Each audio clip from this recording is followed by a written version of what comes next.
have tech again? I think it's still a little too high.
Start to gather in on this beautiful day.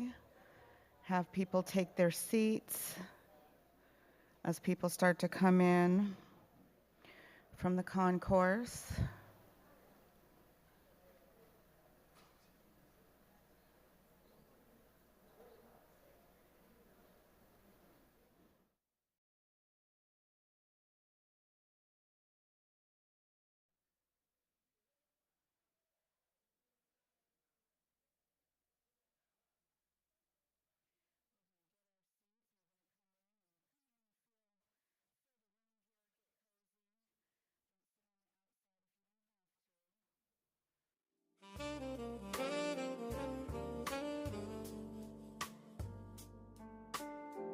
Get started.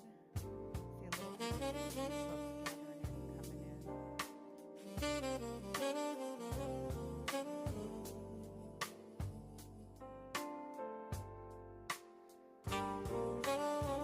I think we're registering, we're getting people in. We're going to go ahead and get started for today.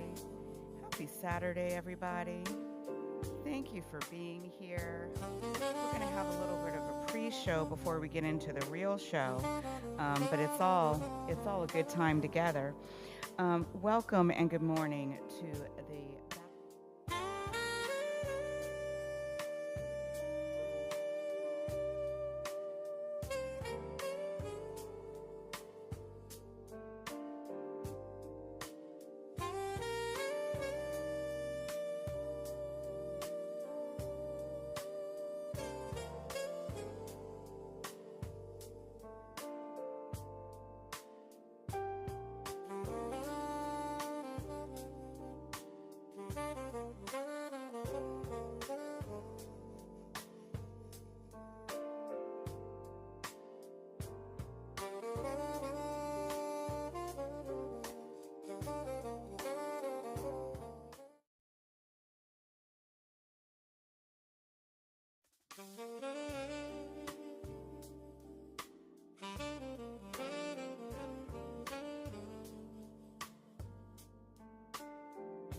you for that and for waking us up and giving us the energy. I worked out this morning. I'm sorry. Oh, thank you. I got to fix my cards now again. I was just saying, I worked out this morning, and I know that you are a personal trainer. You have a faith-centered wellness ministry that helps people shed, as you were talking, not just the physical weight, but the spiritual burdens, physically, spiritual fit. Is that right? Okay, so I'm going to have to call on you the next 5:30 or 6 a.m. thing that I have, if you're ready for that.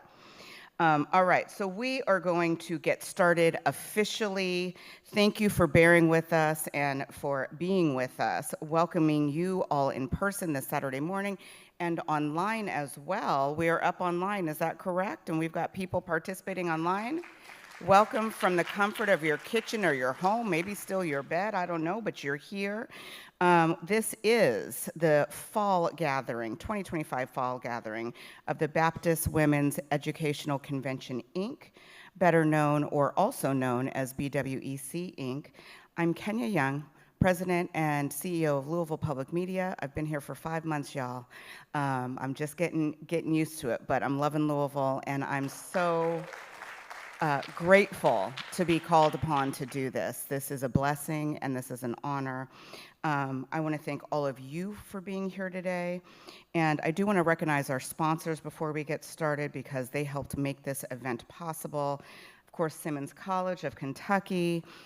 There's a table out there and helping and supporting us. The NAACP, the Reverend Jesse Lewis Jackson Sr. Center for Racial Justice, Louisville Public Media, go get your sticker or magnet out there. I brought you a little something. St. Stephen Baptist Church, of course, and Heine Brothers Coffee is donating the coffee for today. So let's praise God for our sponsors, for keeping us refreshed and here today. I want to thank God for the gift of this day and for the newly incorporated Baptist Women's Educational Convention, Inc. I've gotten a little background on this, and you're going to hear more about this today, but what a wonderful thing to be able to come together today. Get ready for a time of inspiration, of information that will lead you in the realization of BWEC Inc.'s mission to empower Black women and support Simmons College of Kentucky. Just a note before we move on, BWEC Inc. is seeking to be good stewards of Earth and to save some trees. With this in mind, you might notice you don't have a hand program, but we do have a QR code and a digital program. So you can click on the QR. I think as well during the presentation, bios will come up, so that also saves me. I'm not gonna have to read so many of the bios, but you've got your program in your either on the chat online, in your phone, and can follow online here. As we begin our time together, I ask all those who can stand to please welcome Miss Lyric Ann Mullins, an outstanding vocalist and musician from St. Stephen Baptist Church. She's going to lead us by singing the Black National Anthem.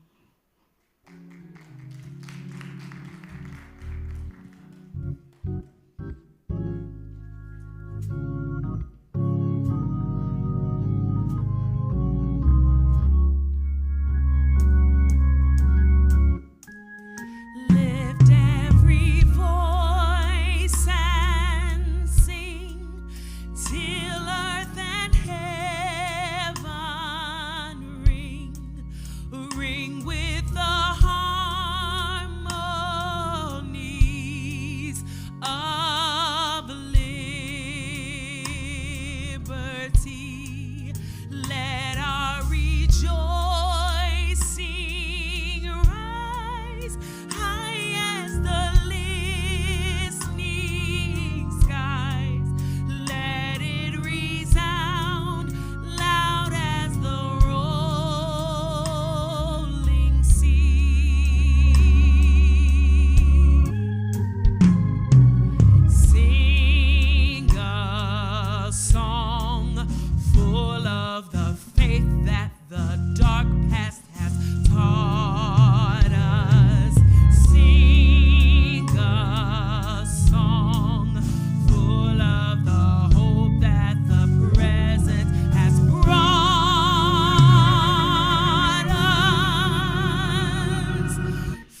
for that. I'm already feeling inspired and motivated today for setting the tone.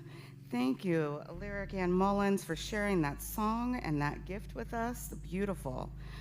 At this time, I'm going to welcome to the podium Miss Sherry Mills.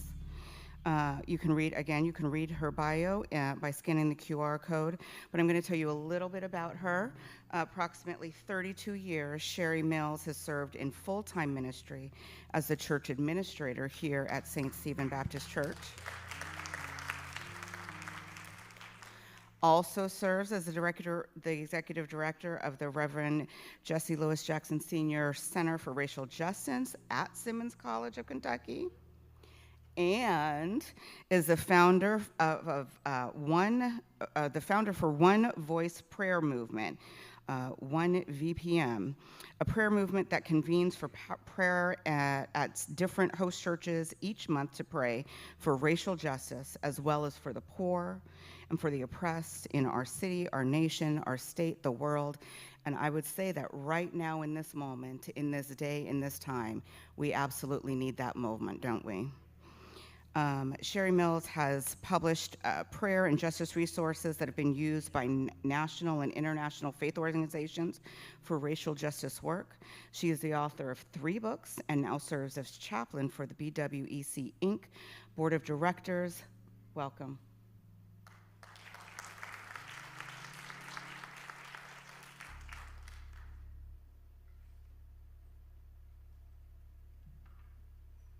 Good evening, everyone. Let us go to the Lord in prayer. God of grace and God of wonder, we thank you for your goodness and grace towards us, O God. To you belong all glory, honor, and praise, Lord.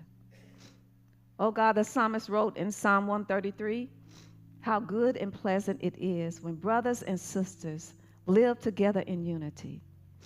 It is good that we are here today, O Lord, both in person and online. Come, Holy Spirit, unite us, revive us, inspire us to make a difference, and empower us to ignite a movement.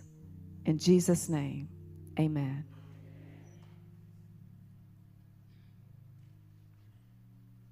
Thank you for that, Sister Mills. Like she said, it is good to be here today, online and in person. Powerful prayer, and I now have the pleasure of introducing President of Simmons College and Senior Pastor of St. Stephen's Baptist Church, here the distinguished visionary church and community leader, the Reverend Dr. Kevin Cosby.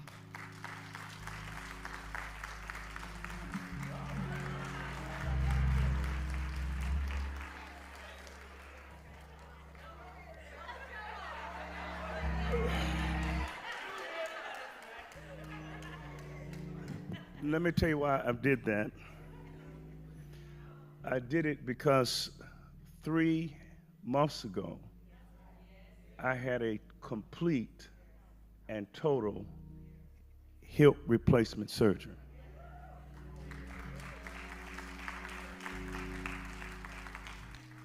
And I want the world to know that the cause is back.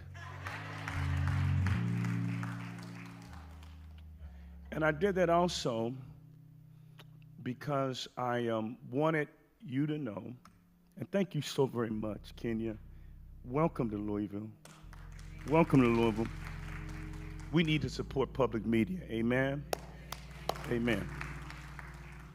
To our president, Dr. Diane Moffett, bless you, bless you.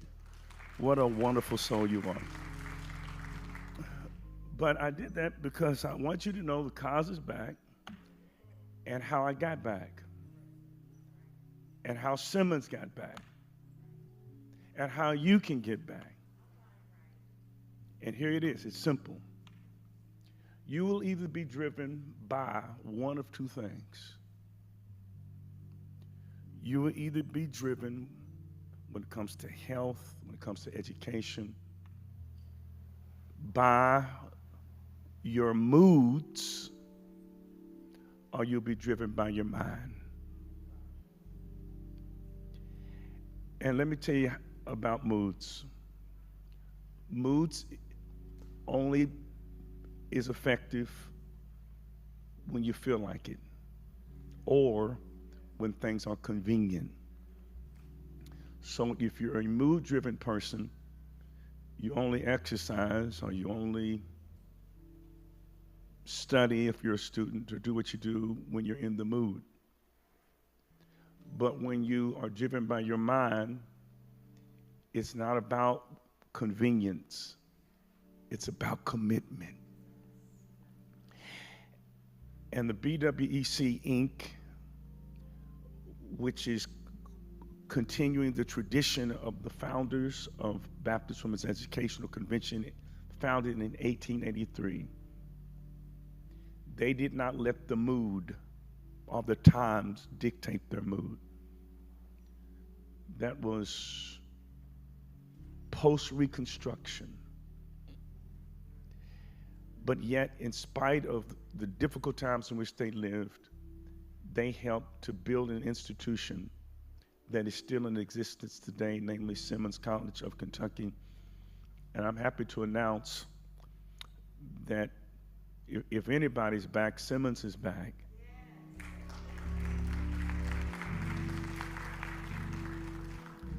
And in the spring of 2026, our college will be reclassified as a university.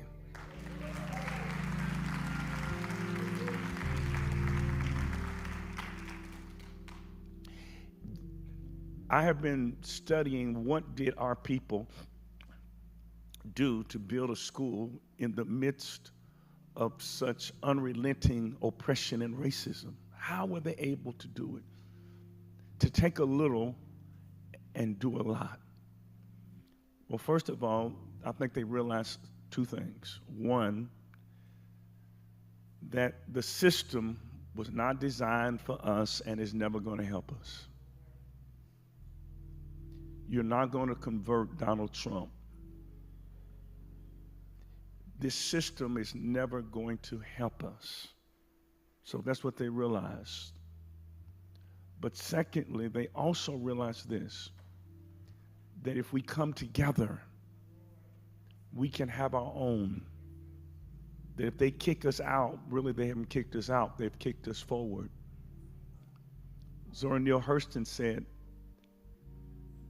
regarding segregation, she says, I'm appalled that you would deprive yourself of my company. And that's the attitude that we have to have. We don't want to put ourselves in situations where we're not wanted and not treated right. So therefore, we build our own. And for us, we're blessed to have Simmons because there will be no more historical black colleges and universities.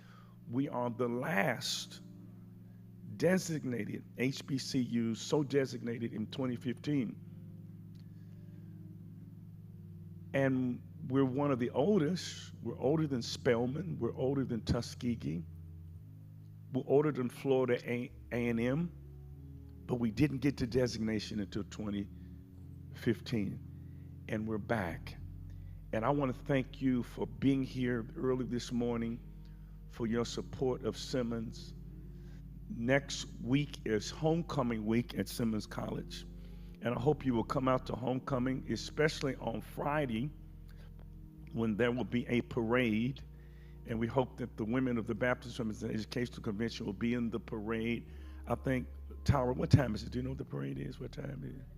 The parade's at 11 a.m. Come, if you can, during lunch, because one of the things that we're going to do is the building that was built by the Baptist Women's Educational Convention, which has your name on the cornerstone, 1908. It's named after Charles. The name on the building is Charles H. Parrish Sr. So I asked the granddaughter of Dr. Parrish, Ursula Parrish Daniels, I asked her, why should a man's name be on a building that was built by women? So what we're going to do as part of the festivities for the parade is we're going to take his name down, and we're going to put up one of the names of the women who founded and was a pioneer in women's work and women's justice work. Mary Virginia Cook Parrish. So hope you will come out and be with us. I know you're going to have a great session today. Thank you so very much for all that you're doing for Simmons College. Go by the campus, get your Simmons swag, get you some Simmons pants, socks, and sneakers. Thank you so very much. I'm going to use the steps on my way down.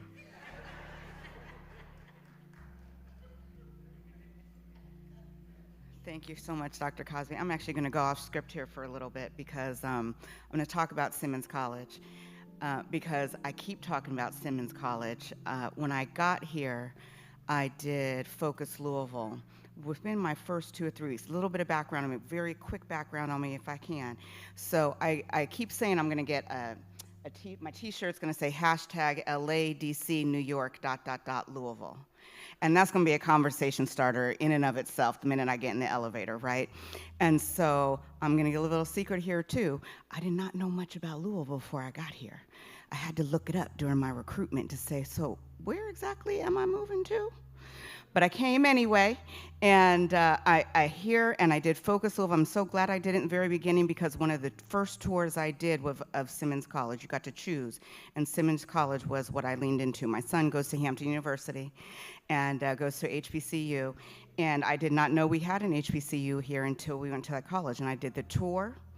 And I am curious, I am a journalist, and I spent the next probably 72 hours researching and studying Simmons College because I was amazed at what I saw.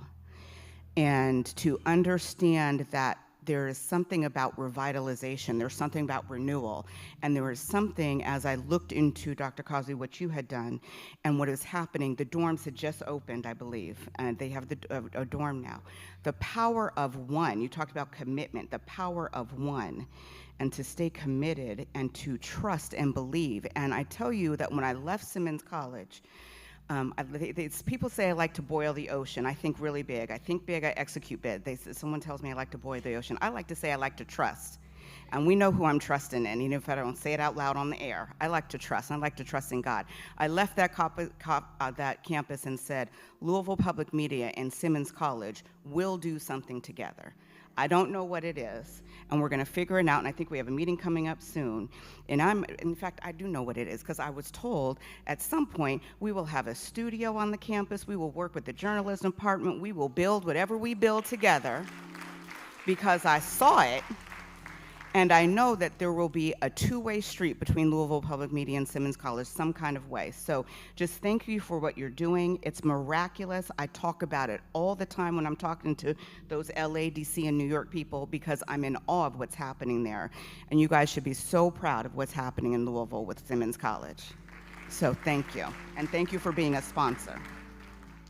I'm going back on script, y'all. I know I'm supposed to be the timekeeper too, and I just busted the time.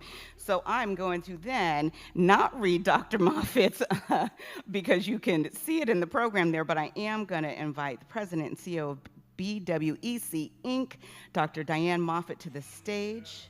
It's going to lead us today and set us up for today. Thank you, Miss Kenya. This is a day that the Lord has made. Let us rejoice and be glad in it. Are you glad you came out? Hallelujah!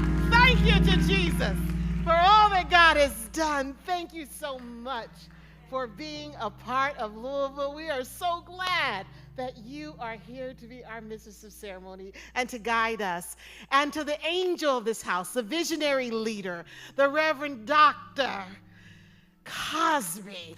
Can we just stand on our feet and thank God for him? Yes, thank God for him and his family, his wife, his children, and grandchildren. We are so blessed. Hallelujah.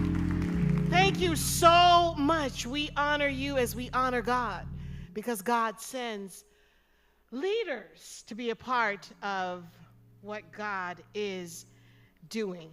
So good morning. As you all know, I am Diane Moffett, and I serve as the president and CEO of BWEC Inc. And I just want to start before I get into some information. We're going to do past, present, and future, all right? So that we can see how we are related. We are part of BWEC. We are an extension. I want you to understand that. Past, present, and future, summarily. We're going to do that. Is that all right? Amen, amen. But I want to start off just saying, again, thank you to our Mistress of Ceremony, to the fall planning team. If you're here, just raise your hand. Reverend Olivia Cloud, Dr. Christine Cosby Gaither, Reverend Jasmine Evans in absentia, Miss Sherry Mills, that you heard from, Miss Wanda Steiger, and Miss Jessica White. These are the women who have created and helped to create this space and this time and this gathering. And won't you give God praise for them? I also want to say that we have founding members among us. And founding members for BWEC Inc. joined on or before June 14th, which was our inaugural event of this year. And so if you are a founding member, would you please rise, because we just want to recognize and honor you, because movements start because women are committed and are passionate and are prayerful. So thank God for you. There are many others. We have over 180 who have joined us today, and I'm grateful for those of you who are here in person and for those of you who are online. We also want to recognize the immense labor and leadership of State President Veronica Buckner, BWEC, and you've gotten little bags from BWEC. Thank you as you came in. We also want to say a shout out and thanks to Mildred Lamar. Is she here today? Yes, she leads the BWEC Institute. And they come and they're black and they're red, and I know I see you in chapel. I know you are representing. We thank God for you. And then finally, we want to honor our newly formed dynamic board of directors. Again, some of these women you've already heard. Veronica Buckner, if you want to stand. If you're here, Reverend Linda Bunton, Miss Tony Carver-Smith, Dr. Natasha DeGeneres, Reverend Jasmine Evans, Dr. Christine Cosby Gaither, Sherry Mills, Jelaine Smith, and Jessica White. Those are our board of directors. Thank you so much.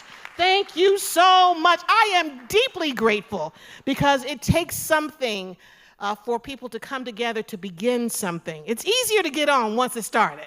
But those who are pioneer and have the passion and the faith and the vision and the dream to know that we are making history.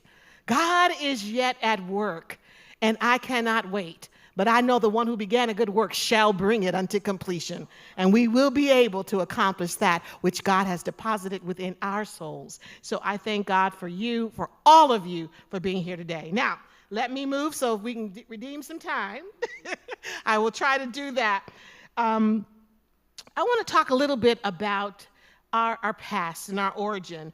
And for me, being a preacher, it's important to have a biblical and a theological foundation for the work we do as women and people of faith.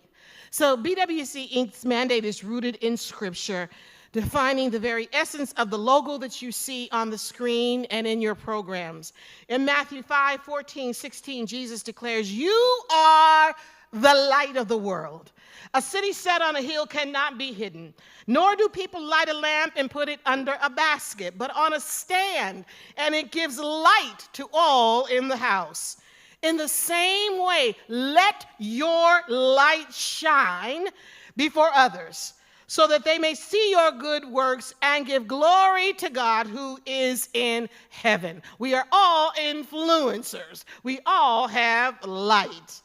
The BWEC logo depicts a younger and an older woman together holding up the lantern, holding up the light. We are intergenerational in our covenant. There are older women and younger women collectively lifting up the light of Christ to the world as we empower ourselves and support Simmons College of Kentucky. As people of the light, it's determined that we shall shine. So how? What is our mission? Our mission is to empower women and support Simmons College of Kentucky by acquiring financial resources, cultivating advocates and allies, and developing leaders who light up the world with academic excellence, spiritual fortitude, and faith-driven activism. Our vision is to propel Simmons College of Kentucky to be the premier national institution for Black Christian leadership and faith-driven activism, building upon the powerful legacy of Black women's mobilization within and beyond the BWEC, Inc. As President Cosby often says, we want Simmons College to become the Notre Dame for Catholics. You know, they have Catholics, have Notre Dame. Brigham Young for those who are Mormons within our Black community. And I want you to know that the National Baptist Convention of America, which is the second largest Black Baptist organization, and the National Missionary Baptist Convention are officially adopting Simmons as their school. Its rise in prominence and power is inevitable. God is doing something here. BWEC Inc. is committed to ensuring Simmons College thrives. Our good work shall shine so that others may see and glorify God. And when they look back on the story, they will know that, yes, it's not simply by might or by power, not ours, but by God's Spirit. Hallelujah! That this is being done. So the past. The Baptist Women's Educational Convention Incorporated stands as a venerable national arm of the oldest Black women's convention in America. It was born from a post-1865 dream among the General Association of Baptists in Kentucky, a desperate, righteous yearning to forge a sanctuary of learning for Black people where none existed at that time. And so in November of 1879, the convention purchased 4 acres at 7th and Kentucky Street. And on this consecrated ground, the Kentucky Normal and Theological Institute, which we later knew as Simmons, opens its doors. Let me tell you a little bit about how God works. Killian Barlow documented the potent, painful truth in the Courier Journal article some months ago. He says this campus, the campus where Simmons is now, was once the property of Samuel Churchill, whose name echoes across Churchill Downs, part of that family, right? So the Samuel Churchill's mansion, where there were 22 enslaved souls who toiled, became the foundational structure of Simmons College. Isn't that amazing? By divine orchestration, the land that once held chains now unfurls wings. The big house was transformed into the schoolhouse, a site of former bondage made an engine of liberty. The BWEC was conceived with a vital mission to perpetually fund this transformation. So when the financial strain of the school, as it was forming, tested the General Association of Baptists of Kentucky, Black women yearning to contribute were denied a seat at the men's meeting. This denial did not stop them. It catalyzed them. Their resolve solidified into an independent, unstoppable force. On September 18, 1883, at Louisville's historic Fifth Street Baptist Church, the BWEC was formally organized by Reverend Dr. William J. Simmons, who recognized the power of women to influence, to effect change. He called the meeting to order, and then he stepped aside. He was a wise brother, wasn't he? Yielding leadership to the women. And with boundless energy and spirit, they gathered in homes and in churches and various places and spaces to pray, to raise funds, and advocate for the students who would grace Simmons College. So we stand today surrounded by so great a cloud of witnesses. And I want to say their names, because as long as we say their names, they stay alive within our souls. So there was Lucy Wilmot Smith, who was a formidable suffragist, historian, and one of the few women to hold an office in the American National Baptist Convention. There was Mary Virginia Cook Parrish, who you just heard Dr. Cosby talk about, a prominent educator, civil rights activist, and founder of the National Baptist Women's Convention in 1900. Nannie Helen Burroughs, who was a mentee of Mary Virginia Cook Parrish, was championed self-reliance for women and girls back in 1909. She was an influential orator and educator, and when she was denied a teaching post, even though she was well qualified, she founded the National Training School for Women and Girls. She championed self-reliance, funded by small community donations, and that's what we're doing now. Self-reliance. If a whole lot of us give a little, we can do a lot. And she insisted in her college that students study Black history. Mamie Stewart, an accomplished musician and educator who led the music department at Simmons for 40 years. We are surrounded by so great a cloud of witnesses. With fire in their hearts and the spirit in their souls, these women formed a formidable force against the pervasive hatred and systemic racism of the post-slavery era. Their tireless advocacy and relentless fundraising is seen in that cornerstone that Dr. Cosby talked about. That cornerstone shall be corrected because it's the women who built Parrish Hall. And it says so. C.H. Parrish Hall, Girls Dormitory Domestic Science Building, erected by Baptist Women's Educational Convention, 1908. We are surrounded by such a great crowd of witnesses. There were some bad women, which means good women, right?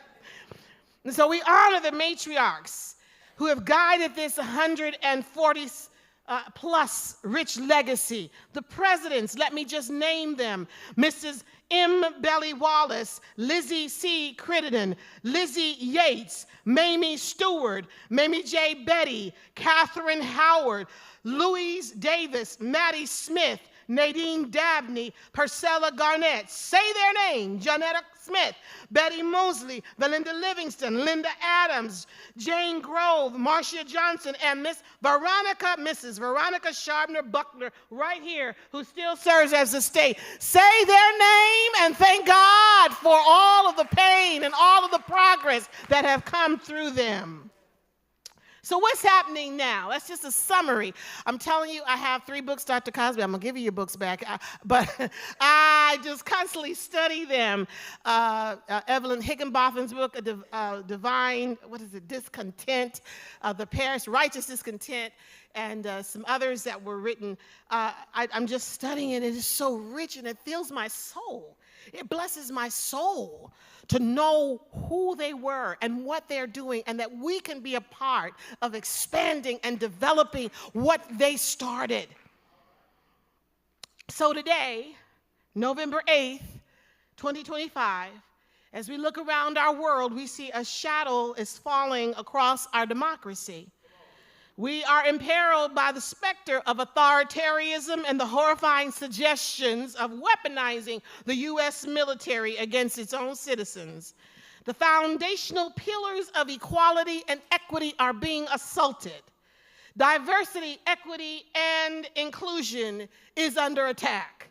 We live the perverse irony of books being banned while tools of mass violence, assault weapons, remain loose. There is a corrosive attempt to erase Black history, the very American history narrative, from our institutions.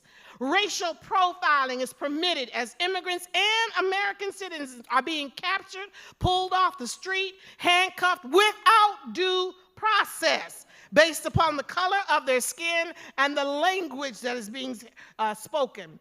In moments of governmental instability marked by shutdowns and hypothetical cuts like the so-called Doge, thousands of dedicated civil servants are displaced, and notably, Black women disproportionately bear the burden of that calculated instability. And meanwhile, the cruel rising cost of health care holds millions captive to anxiety and disease. This is the presence that we're dealing with.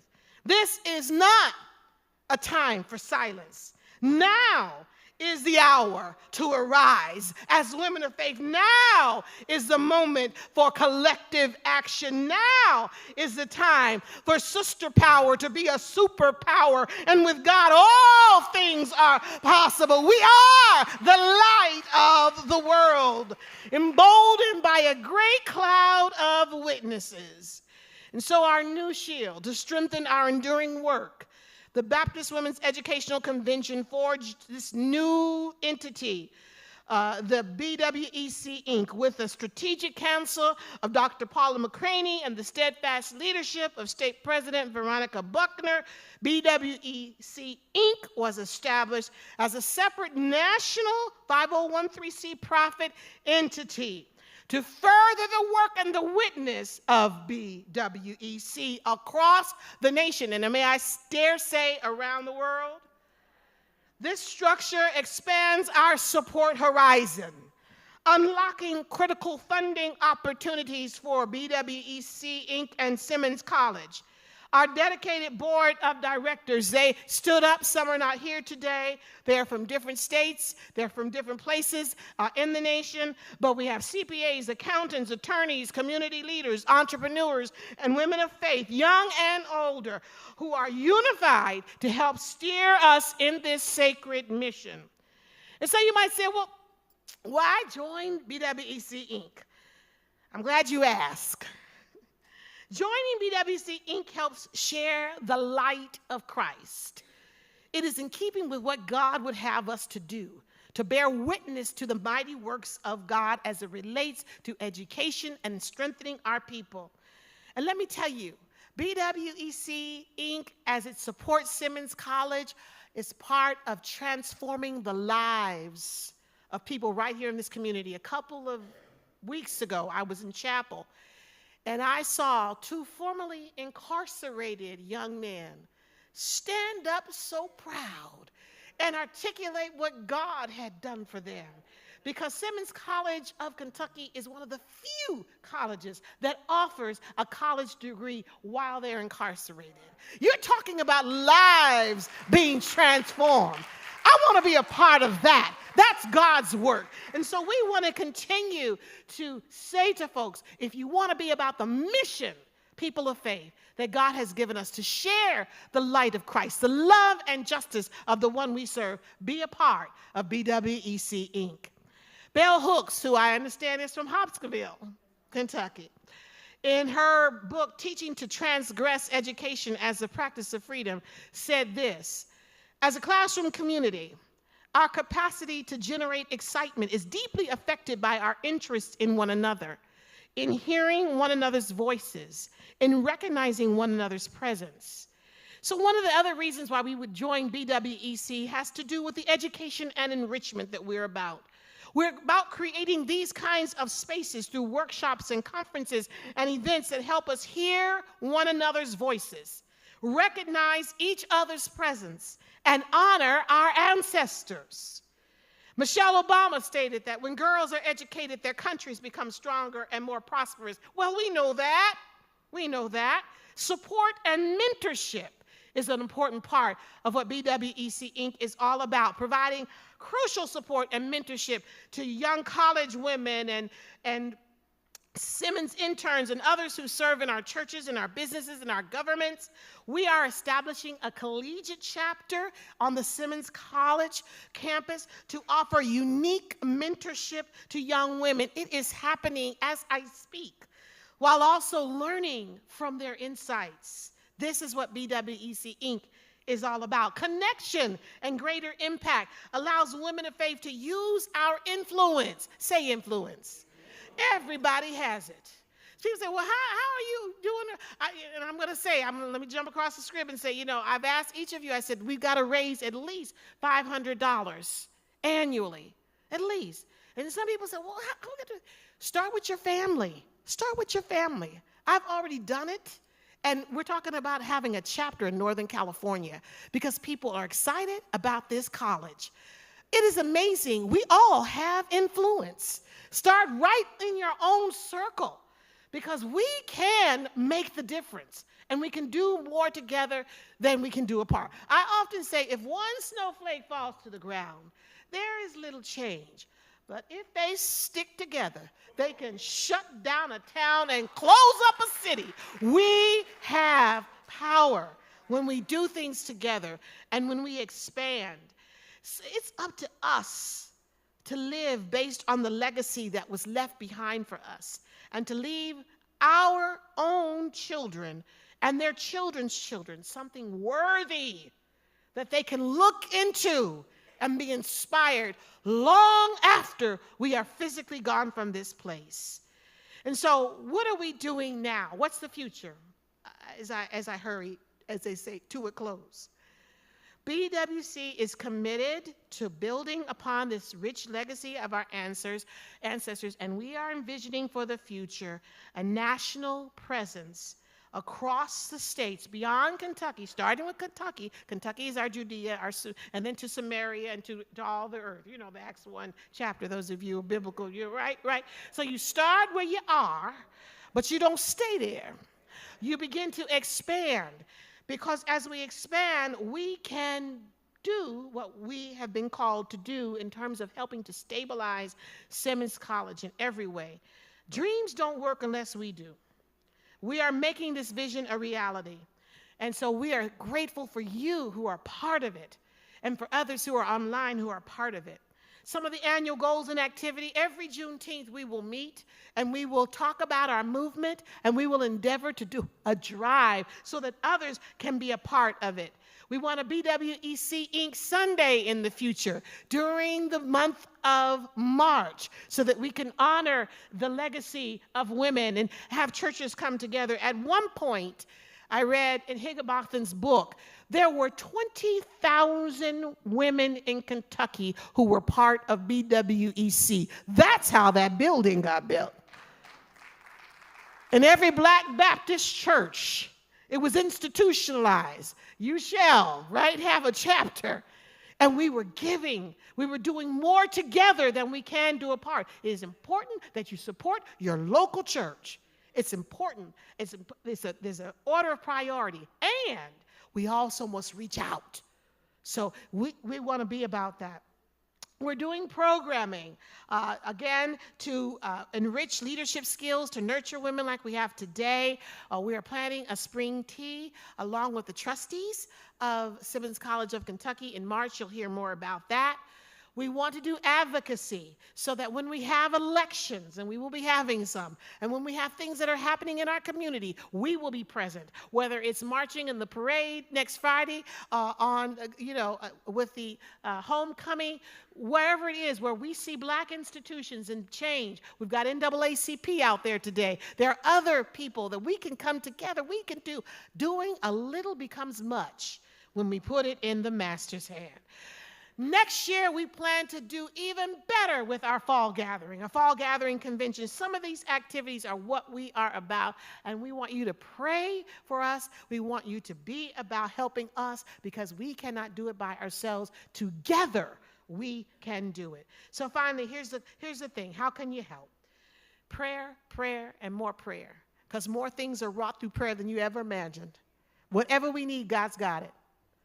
We're talking about a $500,000 budget to start with in the next 12 months. We can do that if all of us commit to doing what I've asked you to do, to simply go out, have your family, your friends, talk about Simmons. I'll come. The board of directors will come. But pray for the mission and the vision and share it with others. If you have not joined today, please join. The annual dues are $50. You can renew that after 12 months. You can become a life members. We have some life members. We have, and I don't know if they're here today, but we thank you for lifetime members. You pay a one-time fee of $500. You're a lifetime member. Again, we need you to sign up with some of the work. One fundraiser that we are looking at doing is a Pathway to Purpose fundraiser, so that when you go to see that stone, that in the campus I've gone to look at it on Parish Hall, we'll have a pathway to get there. So we've talked about that.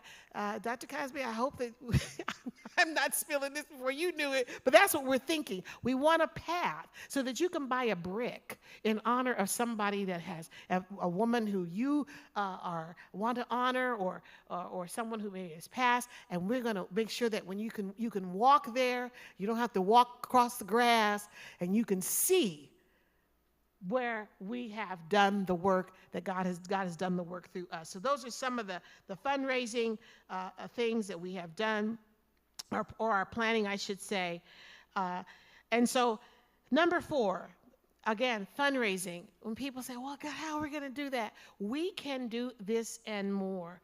And so if you will look, I believe right now, the Friends and Family Fundraising. If you will go to the next slide, you will see where if we're asking you to just do something, we've also prepared a packet. It's a toolkit, so that if you need to write an email, if you need to talk to colleagues at work, if you need to do do a Zoom with your family, we have that. We have the slides that if you want to do a presentation, I can come, the board of directors can come. We want to do this. We're calling you, and if you will be committed, we can do it together. So that's important. So I'm asking you to scan that code, and if you didn't get it there, it'll be at the table, and get the toolkit, because we've thought about some of the places and spaces that you will need to go in order to do this work, and we wanted to equip you. How can you help? We, again, are asking that when you get emails, and if you're not getting emails, let us know, because we are emailing constantly. We have constant training, and we want you to look at what's available, and as you are able to respond. I want to give a shout out to Reverend Olivia Cloud, who has done our first quarterly newsletter. It is called The Beacon. If you have not received The Beacon, we want to make sure that you do receive The Beacon. If you have articles or you have ideas, send them to us, but respond accordingly. Never doubt, this is the words of Margaret Mead, that a small group of thoughtful, committed people can change the world, because indeed, it's the only thing that ever has. Use your influence. Let your light shine. Let's get this movement going. Thank you so much. Thank you so much. Now we are running behind time. Thank you so much. I'm in debt to all of you, and I need you to come and join with me. I think we're going to do just a real quick stretch break in your seat, just a real quick, and then we're going to have the next thing on our agenda. So thank you so much. Thank you, Reverend Dr. Diane Moffitt, for that, and thank you for what you're doing, your presentation, and your leadership. If you're contemplating and you're thinking about what she just said, I just want to reread very quickly the mission that she said. Empowering Black women in their support of Simmons College of Kentucky by acquiring financial resources, advocates, allies, and helping to develop leaders who light up the world with academic excellence, spiritual fortitude, and faith-driven advocacy. I just had to read that one more time as you're thinking about that and you're doing the QR code. I don't know if it was a coincidence and you knew this already, or if it just came out your mouth. I went to the University of Notre Dame, so I know what's there, and I understand what you're talking about, but let me tell you what you have right now already and what Simmons College has that Notre Dame doesn't have. Has you, has BWEC Inc., and the power of Black women from the start as you went through their history to now the revitalization. That's going to take Simmons College so much further than Notre Dame ever saw. I'm going to tell you that right now. So thank you for your leadership. We're going to bring Essence English back up, do a very quick stretch and breathe and stretch and breathe and get right back in our program. Did I just do it for you? Did I steal your thunder? Come on up.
the same time. Thank you for that. Thank you. We needed that, didn't we? Thank you.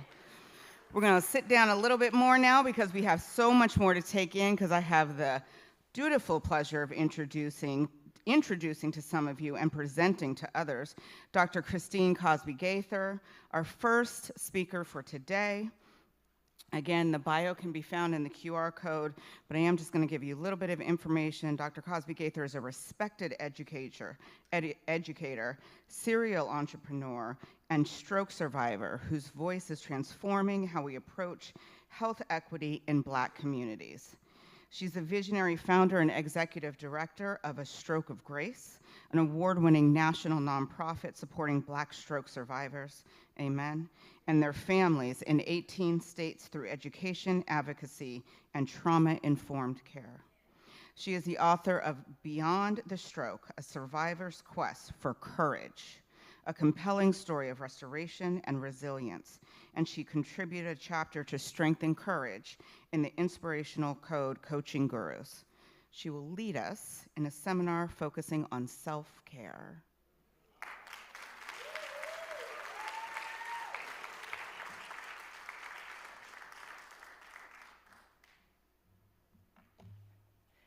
Good morning, good morning. Thank you so very much.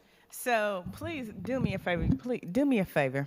I know we've stood up already once before, but please help me show some love to the shepherd of this house, the 13th president of Simmons College of Kentucky, Reverend Dr. Kevin W. Cosby.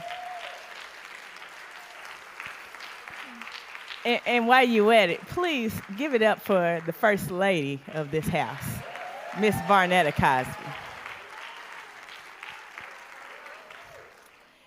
Thank you so very much. You have no idea how you just saved me. So thank you so very much.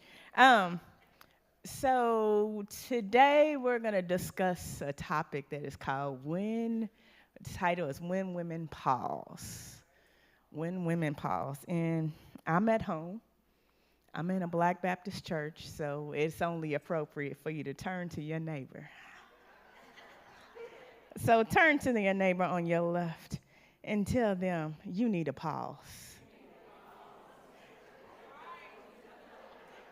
Now, that neighbor they weren't even paying attention to you, so turn to the neighbor on the other side and tell them just pause. All right, great.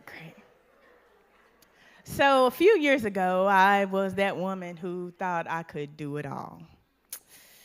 Or at least I thought I could do it all. I was teaching, I was leading, building, giving.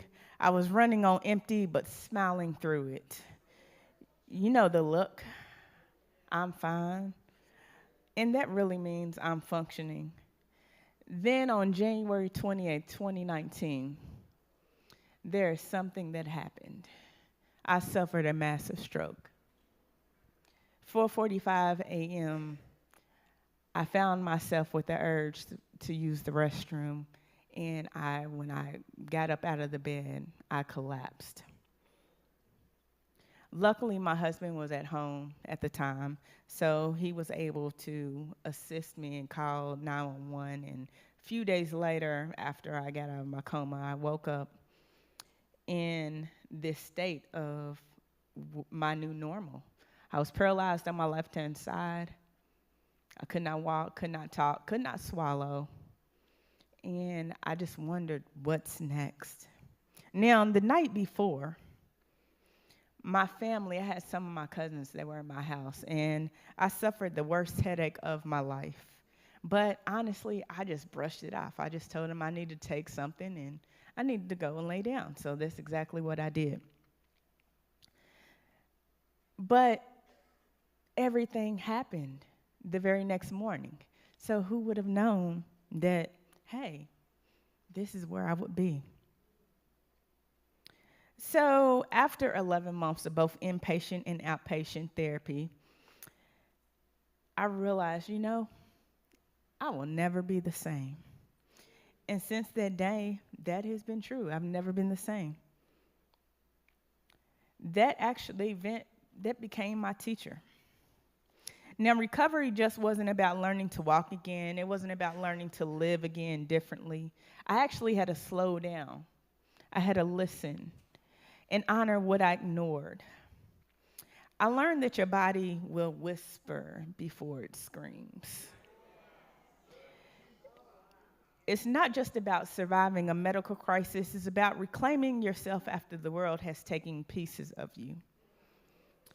I used to think healing meant returning to who I was before my stroke, but now I know that healing means becoming who I was always meant to be. Now, what I want you to do is think quietly. Has your body or your mind been whispering to you lately? Maybe it's been saying rest. Maybe it's been saying stop pretending that you're okay. Whatever that whisper is, it deserves your attention. And remember, you cannot heal from what you refuse to hear. Now, we live in a world that celebrates constant doing. If you're busy, people call you successful. If you're exhausted, people call you dedicated. But rarely does anyone say, you're tired. Please rest. Constant doing has a cost. The cost is your clarity, your health, and sometimes your joy. You wake up tired. You go to bed anxious. You survive your days instead of living your days. And the truth is, movement without meaning is just motion. And if you're not careful, you'll spend your whole life moving but never progressing. Now, Dr. Myron Golden he's an author, he's a speaker, entrepreneur, and someone that I follow on social media also, said something that changed how I think about this. He said, you don't manage time, you manage yourself in time. And what that means is time keeps moving whether you do or not. Now, the question is, how are you using the time that you have? Are you filling it with purpose or with pressure? He also said, I didn't want to watch anyone live their dream while I was living a nightmare. And that stuck to me because he said that and made that statement after he mentioned that he no longer has any televisions in his house. And so many of us spend our energy watching others. We watch our favorite shows on BET, on TLC, HGTV, whatever our shows are. We watch our favorite sports influencers. We watch NBA games, college football. But our own lives are on pause. We cheer for other people's success while neglecting our own. Now, what would your life look like if you gave yourself even half of the attention that you give everyone else?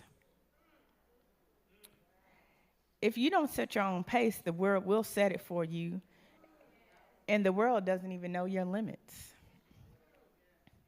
Some of you have been living in a never-ending summer, producing, pushing, showing up for everyone else, and your soul is tired. It's dry. But hear me, rest doesn't stop your growth. Rest refuels it. Now, let's think about seasons. You have fall, you have summer, you have winter, you have spring. Now, if you skipped winter, your spring will be weak. And if you fight your winter, you'll miss the lessons hidden in the quiet. Now, think for a moment about which season that you are in currently right now, because no two seasons can coexist at the same time. Now, are you in your summer? Are you focused? Are you building, but maybe on edge of burnout? Or are you in winter, a time when you need to pull back, reflect, and restore? Neither season is better. Both of the seasons are necessary. The goal is not to force summer in your soul when it's clearly winter outside. The goal is to recognize where you are and let the season do its work. Now, focus is a season. Balance is a season. And you can't live in both of those seasons at once. And you're not supposed to. So if it's your focus season, give it your all, pour into your goals, use your energy wisely, and when your balance season comes, don't feel guilty for stepping back. The pause is not a stop sign, it's a season shift. Now let's move into the how. I want to give you 5 steps that can help you begin to heal through stillness, no matter what season that you might find yourself in. Okay. Number 1, step 1, check your capacity. Each morning before you check your phone, before you pour out for anyone else, I want you to ask yourself one question. What can I handle today without resentment or exhaustion? We often ignore the question because we think the goal is to do everything. But when you do everything, you'll end up doing nothing well.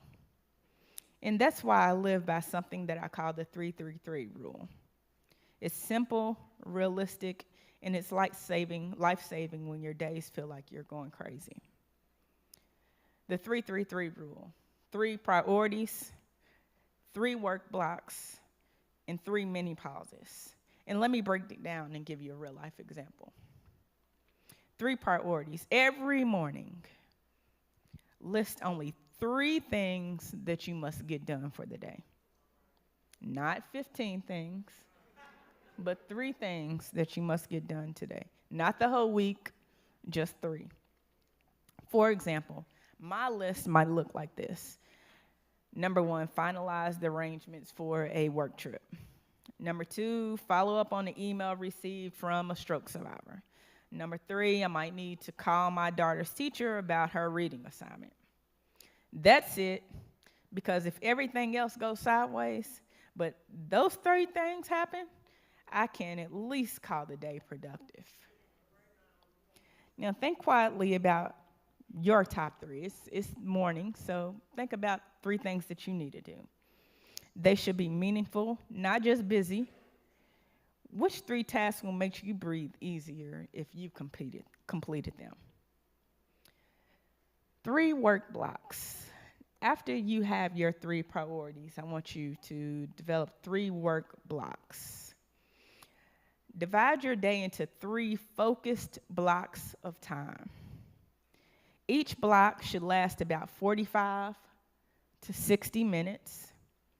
And during that time, you give full attention to one of your 3 priorities that you created.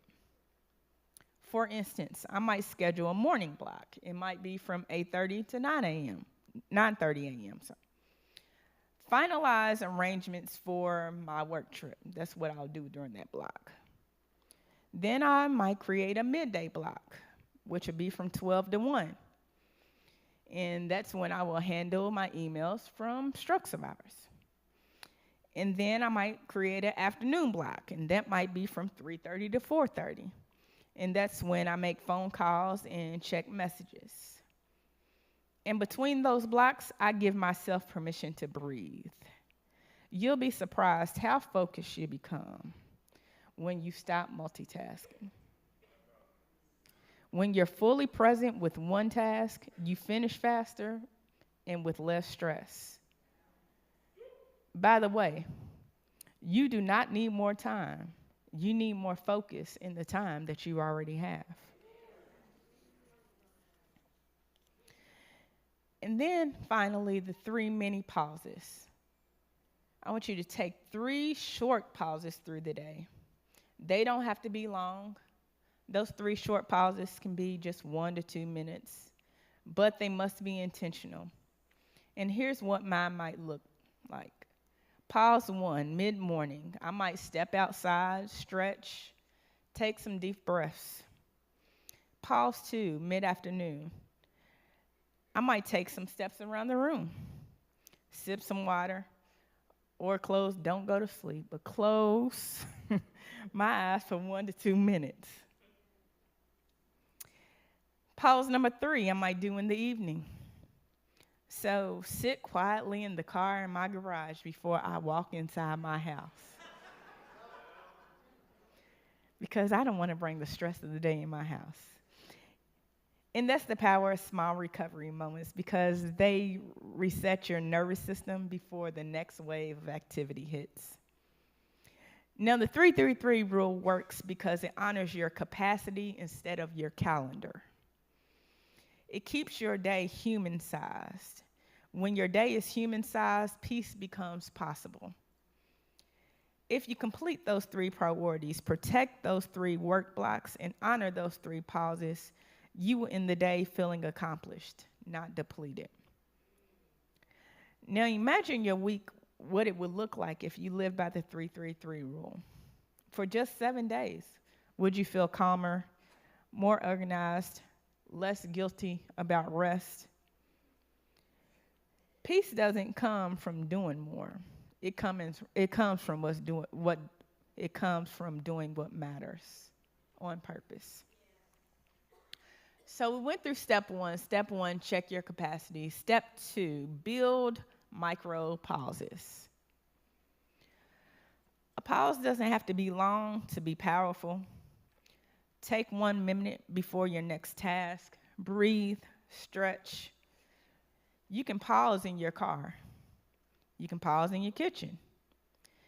Believe it or not, you can pause in a bathroom stall at work if that's all you've got. We must manage ourselves in time. That means we can schedule peace just like we schedule meetings. Step 3, listen to your body. This is a big one. Listen to your body. Your body keeps score. Headaches, tension, fatigue, irritability, they're not random. They're messages. Now, before my stroke, honestly, my body was whispering, but I ignored it. Now that I know this, I know that if you do not make time for your wellness, you will be forced to make time for your illness. And I want to repeat that again. If you do not make time for your wellness, you will be forced to make time for your illness.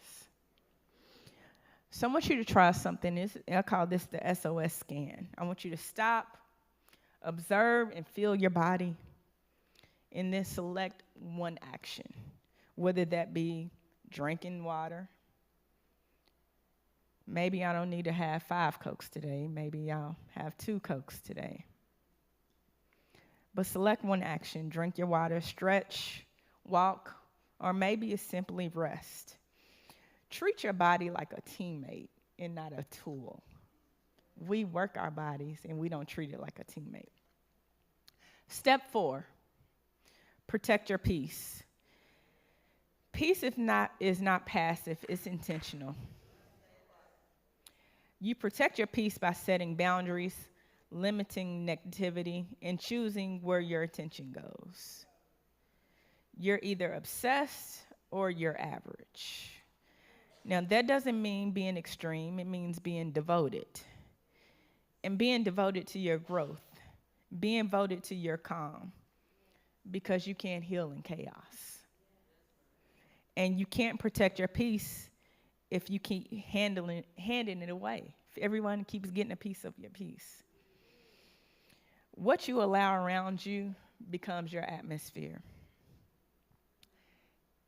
And the 5th step, practice reflection. Each night, ask yourself 3 simple questions. What gave me peace today? What drained me today? What will I do differently tomorrow? Reflection is how you grow on purpose instead of by accident. Live like it's now o'clock. And that means don't wait for somebody or someday to start paying attention to your life. Live now on purpose.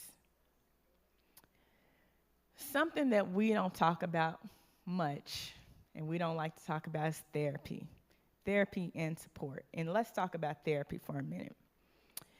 Therapy is not a last resort. It is a leadership tool. It is a must. It helps you understand your patterns, process your pain, and protect your peace. Strong people still need safe spaces. And I'm a living witness that being vulnerable doesn't weaken you, it actually frees you. Whether it's therapy, journaling, support groups, or mentorship, make sure you find your space, because healing is not isolation, healing is connection. Asking for help doesn't make you broken, it makes you brave. Now, as we close, I want you to remember this.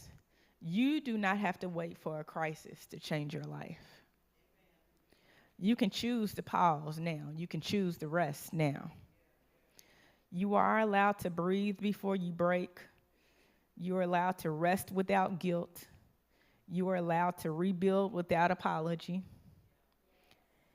And pausing doesn't make you less ambitious, it makes you sustainable. Pausing doesn't make you weak, it makes you wise. Pausing doesn't delay your purpose, it directs it. And just like nature, you were never meant to live in one season forever. You are allowed to grow and you are allowed to rest, because when women pause, we don't fall behind, we get ahead. When women pause, we don't lose ourselves, we actually find ourselves. When women pause, we make room for what matters most. So when you leave this space today, don't rush back into the noise. Take your time, walk slowly, feel your breath. Because you just learned that even a single pause can change everything. Thank you so very much for allowing me to share this space. And remember, your next breakthrough may not come from pushing harder, but it actually might come from choosing to pause.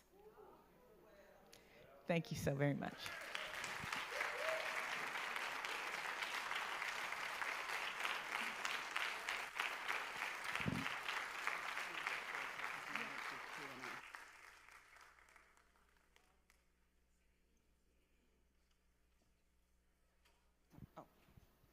Okay, so thank you so much for that. And we are actually going to get a little bit more because we're going to have a Q&A.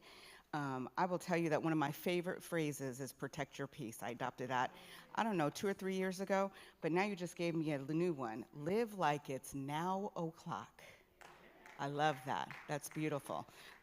So we are going to come and have Q&A, and I believe we're collecting cards from the audience. Is that how this is working? Okay, so right now, if you have cards, if you've asked questions, we're bringing them from the audience. Again, for Dr. Christine Cosby Gaither, and questions about self-care, I'm going to bring up Dr. Moffitt, Reverend Dr. Moffitt again, to facilitate a Q&A. I will say, as we're waiting for questions, she said, pause. I'm going to tell myself, I always tell myself. So I stepped out for a second, talked about, what was that you said, multitasking. You said you don't need more time, you need more focus. So I stepped outside because my son has his first basketball game today. And I had to text my husband to see how it was going. He ain't even in yet. So there's just pause, just leave it alone. Let them do their thing, right? Let me do my thing over here. So pause, thank you for that. Do we have any questions? Here comes some. And also online persons, if you have questions, we have a way to get them. So won't you give God praise for again? Oh my goodness, how rich. And I've read the book. You will be blessed if you have not read it yet. Okay. Oh, someone wants to make a check out. Okay, BWEC Inc. We're going to have a time to collect an offering as well. But I am just so, thank you, Dr. Christine, for sharing with us what you have shared. This question, I believe there is a blessing in everything. Can you agree? What has been a blessing in your experience? So I am literally doing things that I never thought I would ever be able to do. The persons in this, First of all, I founded an organization called A Stroke of Grace. A Stroke of Grace is an organization that our mission is twofold. We support Black stroke survivors, and then we also provide stroke prevention education in Black communities. We are located in 18 different states. Prior to my stroke, 6 years ago, I knew nothing about this. I knew nothing about stroke. And now we have grown to 18 states. It's mind-boggling. I just flew back from Baltimore yesterday evening. And while I was in Baltimore, I had a meet and greet with stroke survivors in Baltimore. Like, the persons that I have connected with, the organizations I have connected with, I just would have never, ever believed that I was able ever to do this. And A Stroke of Grace is just so interesting because A Stroke of Grace is the only organization in the entire United States with a mission to support Black stroke survivors. Did you hear that? The only. So I make a lot of contacts with a lot of organizations and a lot of individuals that I would not be able to connect with without this situation. Okay, there's another question. It says, how do you go about getting your family on board with the pause? That's a good one. That's a good And one. it says, what steps do you suggest for helping your family as you understand your need to protect the pause? That's a good one.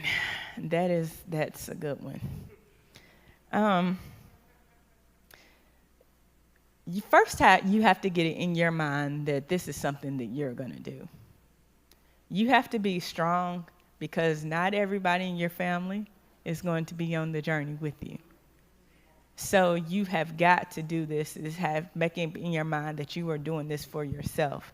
Because at the end of the day, you are only responsible for you. Of course, you're responsible for your family, your kids, your spouses. But at the end of the day, you have to live this life. And it's all about getting support in support groups, getting other people, getting connected to other people who are like-minded, who are trying to go the same direction as you are, and you have to use them as someone who can be your encouragement or your drive. And I do. Personally, I have a support. I have different individuals from all across the country that I'll call on. When I'm getting weak, my support, my community is my strength.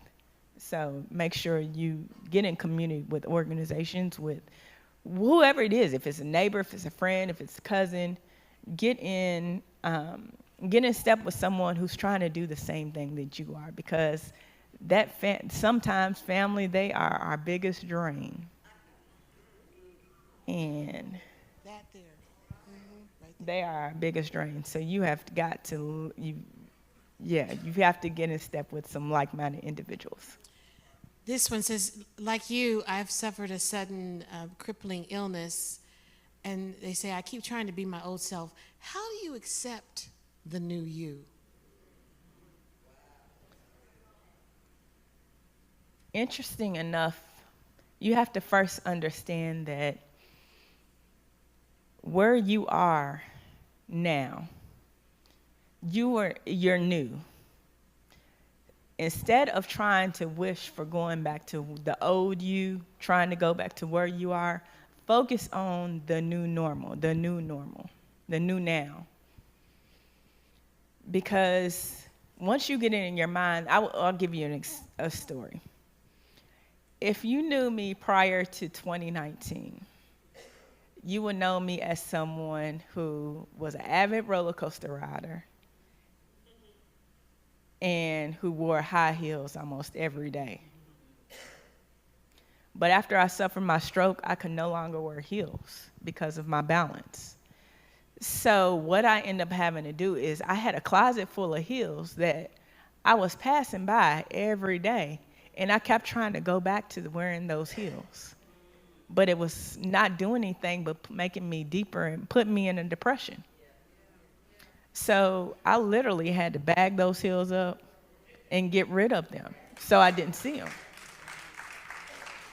And I had to focus on my new normal. So guess what? I try to find fly flats. Right? I try to do different things to create my new normal. So that's what you need to do. Create your new normal. What was your biggest challenge slowing down?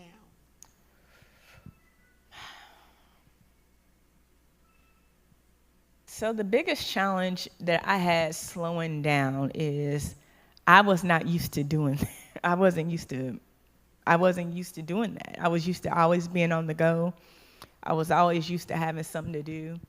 I was always used to being busy, but I don't feel like I was busy doing the right things. I was doing busy just to say that I'm busy and I was doing things. Now, I'm I'm focused. I only do what I'm called. If it's out of my lane, I don't worry about it. I don't jump in somebody else's lane. If somebody needs an oil change, guess what I don't do? I don't take their car to go get an oil change because I am focused on what I am focused on. And I'm very purposeful with everything that I do. When it's time to study, I study. But when it's time to rest, I rest. It says, how did your stroke change your life and impact your purpose? So my stroke, it changed everything. I will say once again, I'm more focused now than I was. Because I was busy doing busy work, but I don't know if it was productive. I don't know. I'm literally, I give back. I talk to other survivors. Every day I talk to survivors. My stroke has just made me more grateful, more thankful. And on top of that, it made me also realize that time is not promised. And we can literally, in a blink of an eye, your life can be gone.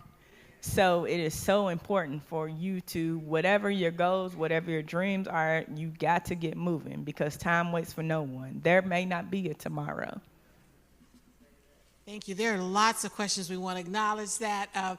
But there's just one final question, and then I'm going to turn it back over to our mistress of ceremonies. It says, did you find therapy helpful? Yes, absolutely. Therapy was everything. Physical, occupational, and speech therapy. It was everything. I did therapy from March through December, 3 to 5 days a week. It was everything. You gotta understand, I was paralyzed on my left side. Could not walk, could not talk, could not swallow. Believe it or not, you looking at me now, but I'm still paralyzed on my right side of my face. But they taught me in therapy how to pronounce and use your tongue in ways so therefore your words can come out. We would have never known. All right. Thank you. Won't you again thank God for this rich seminar, the things that we have learned. Thank you, Dr. Christine. I'm going to turn it over to you now. Thank you so much, and thank you. What a testimony. So we are miraculously almost back on track in time. So we are going to take a break. We have a coffee break. We've got, I didn't bring my sheets up, and we got to thank the sponsors. I think I know who they are because I'm one of them. So thank you to our sponsors, Louisville Public Media. Heine Brothers Coffee has refreshments and coffee outside on the concourse, right outside the doors there.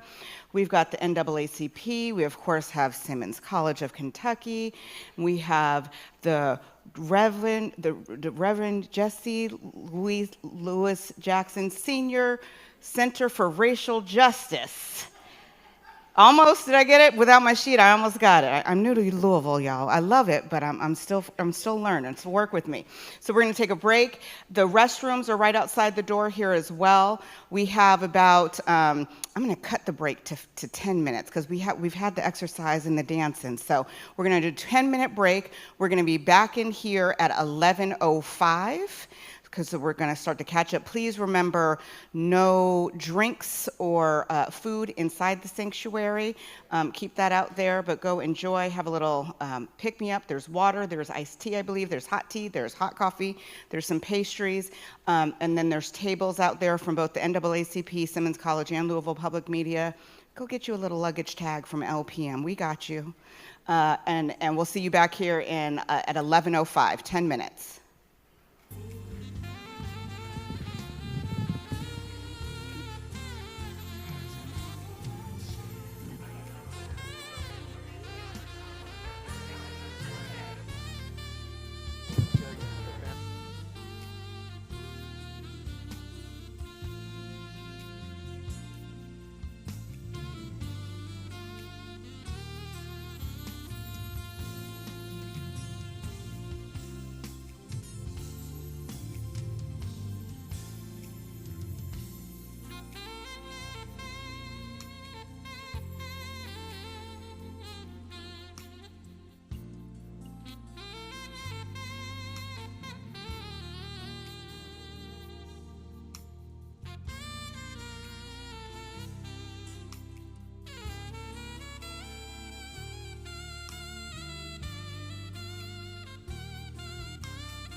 Okay, if our panelists are in the room, if you could start to make your way to the stage, we're going to have you sit down.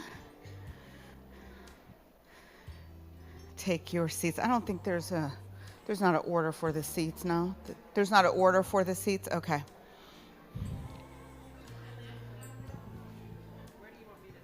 I think you get to pick and choose.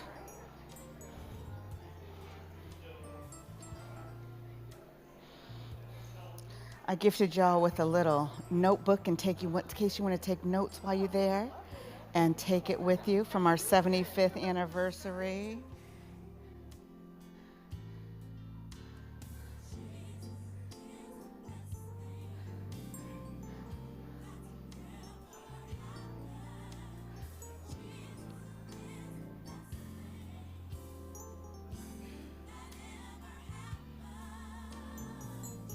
All good, yep.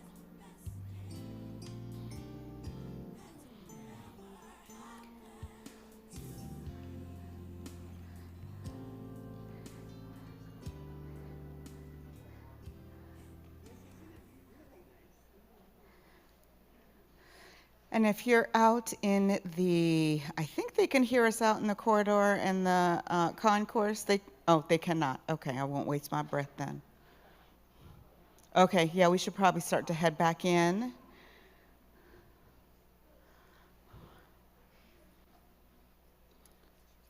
No, I'm going to step off while you guys are up here.